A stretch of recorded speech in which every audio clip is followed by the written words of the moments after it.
Hi friends, welcome back to my channel. ఈరోజు నేను చేయబోయే రెసిపీ పూరి పొంగేటట్టు పర్ఫెక్ట్గా ఎలా చేసుకోవాలో చూపిస్తాను. నార్మల్గా మనం పూరి అనేది పూరి పిండితో చేస్తాం కదా, కానీ నేను గోధుమ పిండితో చేశాను. మీకు ఇష్టం ఉంటే బ్రేక్ఫాస్ట్లో కూడా తినొచ్చు, కాకపోతే ఇది మసాలా కర్రీ ఐటమ్స్తో తింటే చాలా బాగుంటుంది. ఇది non veg plus veg curries రెండిటికి బాగుంటుంది. ఇది జర్నీస్కి, తర్వాత నైట్ డిన్నర్, మధ్యాహ్నం ఆఫ్టర్నూన్ స్నాక్స్ లాగా తినడానికి బాగుంటుంది. ముందుగా గోధుమ పిండి మీకు కావాల్సినంత తీసుకోండి. దీంట్లో రుచికి సరిపడా సాల్ట్ వేసి ముందుగా సాల్ట్ అంతా పిండిలో కలిసేటట్టు విడిగా మొత్తం కలుపుకోవాలి.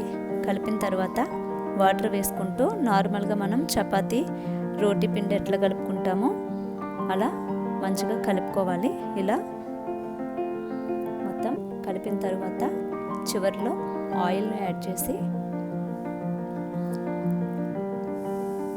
ఈ ఆయిల్ అంతా పిండికి బాగా కలిసేటట్టు మరొకసారి బాగా కలుపుకోవాలి.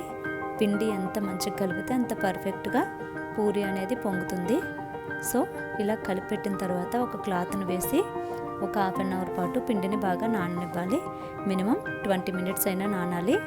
ఇలా నానటం వల్ల పూరీలు అనేవి బాగా పొంగుతాయి. 20 మినిట్స్ అయింది, చూసారు కదా, పిండి చాలా సాఫ్ట్గా కనిపిస్తుంది. మరొకసారి పిండిని మరొక 2-3 మినిట్స్ బాగా కలుపుకోవాలి.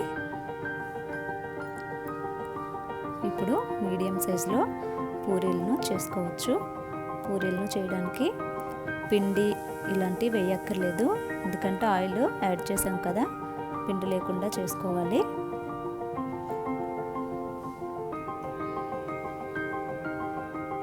ఇలా మనకు కావలసిన పూరీలు చేసుకొని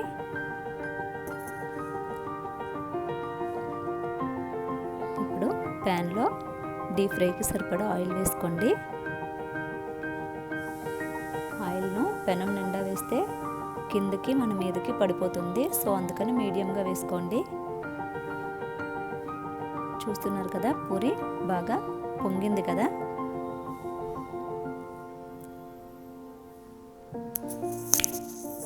సో ఇలాగే మిగతా ఉన్న పూరీస్ని కూడా మనం ఫ్రై చేసుకుందాం.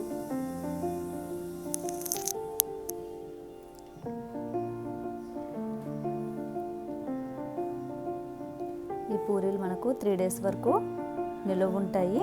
జర్నీస్కి బాగుంటాయి. ఇవి చికెన్, మటన్, చోలే, తర్వాత గోరుచిక్కుడు ఇలాంటి మసాలా కర్రీస్కి కాంబినేషన్గా బాగుంటాయి.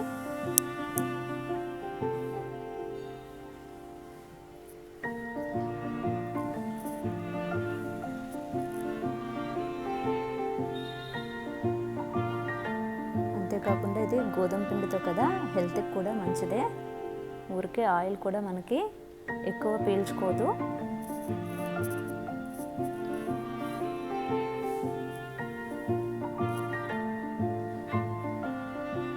సో ఫ్రెండ్స్, చూసారు కదా, గోధుమ పిండితో పూరీలు ఎలా చేసుకోవాలో. మీకు నచ్చిన కర్రీతో సర్వ్ చేసుకోండి.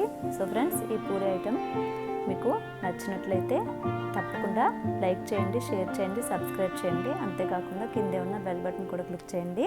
కొత్త వీడియోస్ ఏమైనా అప్లోడ్ అయినట్టయితే మీకు నోటిఫికేషన్ వస్తుంది. So thank you friends.